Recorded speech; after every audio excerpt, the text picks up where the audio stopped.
भारत के किसानों के लिए नुकसानदायक हो सकते हैं। रोबोटिक्स में क्या डेवलपमेंट्स हुए हैं? कुछ बहुत 2-3 महत्वपूर्ण चीज़ें हुई हैं जो ब्रेक थ्रू आई हैं रोबोटिक्स में, एआई में नहीं। क्या रीज़न है भारत के इजिप्ट को इनवाइट करने के?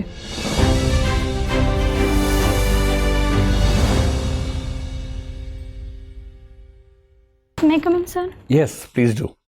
Good evening sir. Good evening. Good evening ma'am. बैठिए बैठिए बैठिए बैठिए बैठिए। Thank you sir. आप दिव्या हैं? Yes sir.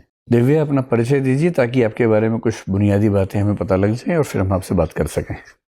सर मेरा नाम दिव्या है। मैं हरियाणा के महेंद्रगढ़ डिस्ट्रिक्ट से हूँ। मैंने अपनी स्कूलिंग जवाहर नवोदय विद्यालय से की है। उसके बाद मैंने अपनी ग्रेजुएशन अपने डिस्ट्रिक्ट के कॉलेज से की है और पिछले वर्ष यूपीएससी में भारतीय पुलिस सेवा में मेरा चयन हुआ है जी। और मेरी दिनचर्या के कुछ बेस्ट मोमेंट्स में है अपनी मम्मी से बातें करना, उनके साथ टाइम स्पेंड करना और घूमर डांस में मेरी रुचि है। ठीक है, तो आप पहले प्रयास में आईपीएस बनी है, ये आपका सेकंड अटेम्प्ट है? Yes sir. अभी आपकी क्या उम्र है? सर 24। अच्छा, तो ज्वाइन क्यों नहीं किया आपने अभी? क्योंकि आप ये मेंस दे रहे थे इसलिए? Yes sir. तो कब ज्वाइनिंग की इच्छा है आपकी आईपीएस को? सर ज्वाइन तो कर लिया लेकिन अभी मैं लीव पे हूँ। अच्छा, ज्वाइन कर चुके हैं, Yes, तो आप आईपीएस हैं पूरी तरह से, इसका yes. मतलब। ठीक है, तो दिव्या आप हरियाणा राज्य से हैं और हरियाणा में ऐसा कहते हैं कि लोगों की मूल प्रवृत्ति में या मूल प्रकृति में शौर्य और साहस की भूमिका ज़्यादा रहती है। Yes sir. उसका सम्मान भी ज़्यादा है और आईपीएस की नौकरी शौर्य और साहस के लिए सबसे अच्छा मंच है भारत में। इतनी अच्छी नौकरी वही पहले प्रयास में आपको मिल गई, आपको छोड़ के क्यों आईएएस में आना चाहती हैं? आईएएस ही आपकी प्रेफरेंस होगी ना इस बार? Yes sir. क्यों आना चाहती हैं?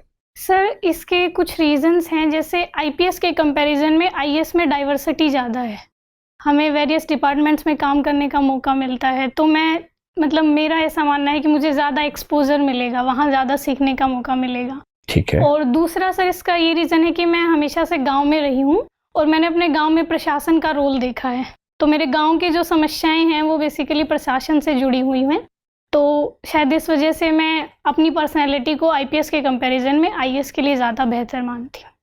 ठीक है, जैसे हरियाणा की समस्याओं में से एक समस्या है फीमेल फिटिसाइड की। Yes sir. मादा भ्रूण हत्या कहना चाहिए, बालिका भ्रूण हत्या। Yes sir. आप एक पुलिस अधिकारी के तौर पर पीसीपीएनडीटी एक्ट को ठीक से इम्प्लीमेंट करने में भूमिका निभा सकती हैं।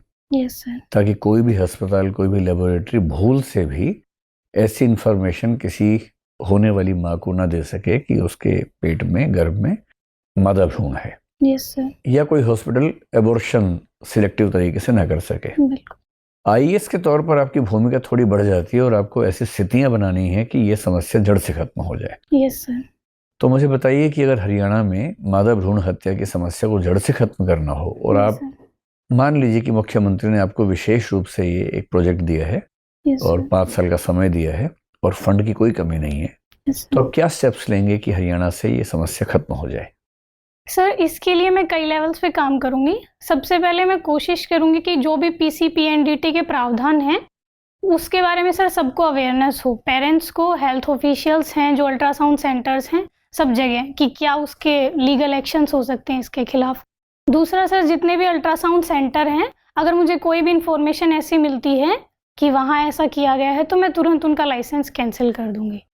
तीसरा सर, मैं कोशिश करूंगी कि मैं विजिलेंस सेल बनाऊं, इसमें पंचायती राज इंस्टीट्यूशंस की रिप्रेजेंटेटिव की हेल्प ले सकती हूं कि तुरंत अगर ऐसा कहीं भी संदेह हो तो मेरे तक तुरंत सूचना पहुंचाई जाए और रेड मारी जाए सडनली, जिससे अगर ऐसा कुछ हो तो हम उसको तुरंत रोक सकें। मुझे ध्यान है कि हरियाणा के एक लेबोरेटरी के एक व्यक्ति से मेरी एक बार बात हो रही थी और मैंने उनसे पूछा कि क्या सरकार इस चीज़ को रोकने में सक्षम हो पा रही है पीसीपीएनडीटी के प्रावधानों के अनुसार? जी सर। तो उसने मुझे बहुत रोचक बात बताई। मैं आपसे पूछता हूँ कि आप क्या कदम उठाएंगे?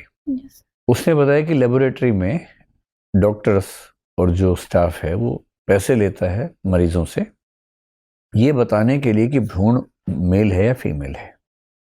तो मैंने पूछा कि फिर वो फंसते क्यों नहीं? तो उसने बताया कि सर तरीका ऐसा है कि दुनिया की कोई सरकार फंसा ही नहीं सकती है।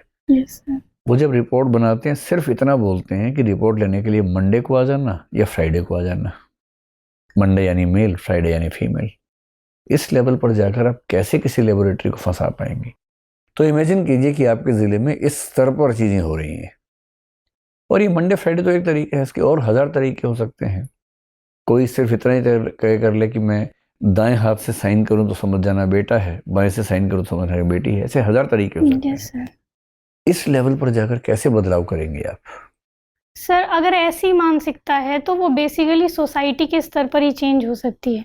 जब तक सर महिलाओं के लिए समाज में एक्सेप्टेंस नहीं बढ़ेगी, उनको एम्पावर नहीं किया जाएगा, तब तक लोग सर किसी ना किसी तरीके से दुरुपयोग करते रहेंगे। तो अगर ऐसा दुरुपयोग हो रहा है तो लॉन्ग टर्म में तो मैं सर यही करूँगी कि वुमेन एम्पावरमेंट का काम किया जाए। बेसिकली लड़कियों के लिए ऐसी कोई स्कीम्स लाई जाएँ ताकि जो पेरेंट्स हैं वो सर लड़कियों को बोझ ना समझे। और सर ये जो एक्शन हो रहे हैं किसी लेबोरेटरी में, तो इसके लिए सर विजिलेंस सेल ही हो सकती है जो मुझे गुप्त इन्फॉर्मेशन दे दे और मैं उसके लिए एक्शन करूं। हिंदी साहित्य के आप विद्यार्थी हैं, क्या हरियाणवी साहित्य का योगदान हिंदी साहित्य के विकास में देखा जा सकता है?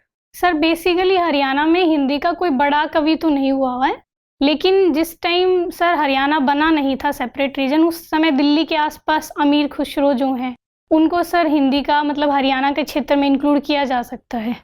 तो सर इन्हीं को मैं मानती। हरियाणा के कोई प्रसिद्ध हिंदी कवि या हिंदी उपन्यासकार, हिंदी कहानीकार? सर जिन्होंने हरियाणवी में लिखा है या हिंदी में भी लिखा हो लेकिन हरियाणा से हो? सर एक लक्ष्मी चंद है जी। रागनी लिखी है सर उन्होंने, बेसिकली हिंदी में और हरियाणवी में दोनों में। जो रागिनी हरियाणा में है उसको हिंदी साहित्य के फॉर्मेट्स में किस फॉर्मेट के नजदीक मान सकते हैं? सर कविता में इंक्लूड किया जाएगा। हिंदी साहित्य का विश्व साहित्य को क्या योगदान है?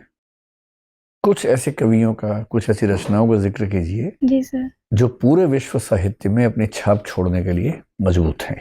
सर एक तो अभी हाल में जो गीतांजलि श्री को बुकर प्राइज मिला है रेत समाधि के लिए। जी। सर अभी तो मैं यही रिकॉल कर पा रही। अगर आपको हिंदी साहित्य के 1000 वर्षों के जितने भी कवि, लेखक, साहित्यकार जो दिवंगत हो चुके हैं, यदि आपको कभी उनमें से किसी एक के साथ मिलने का मौका मिले, यस सर। किससे मिलना चाहेंगी और क्यों? सर मेरे प्रिय कवि सूर्यकांत त्रिपाठी निराला जी हैं, तो मैं उनसे मिलना चाहूंगी। तो निराला जी के बारे में 3 ऐसी बातें बताइए कि हम भी उनको पसंद करने लगे सब लोग। सर एक तो जो उनके राम की शक्ति पूजा है, उस वजह से जो उसमें ओज दिखाया गया है कि किसी भी स्थिति, चाहे हमारे लिए कितनी भी विपरीत स्थितियां हों, फिर भी हम अपने मनोबल से हम स्थितियां अपने पक्ष में कर सकते हैं।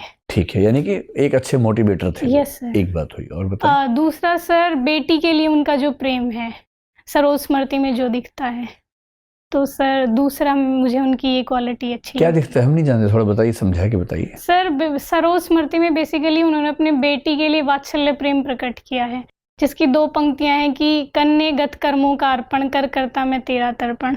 तो बेटी से प्यार तो हर आदमी करता है, उसमें से क्या खास बात? लेकिन सर हिंदी साहित्य में बेटी के प्यार के लिए बहुत रेयरली मिलती हैं कोई कविताएं। अच्छा ठीक है, तो और तीसरा सर जो उनका ऐसा व्यक्तित्व था कि वो सर नियमों में नहीं बंधते थे, जैसे सर मुक्त छंद की अवधारणा उन्होंने प्रस्तुत की।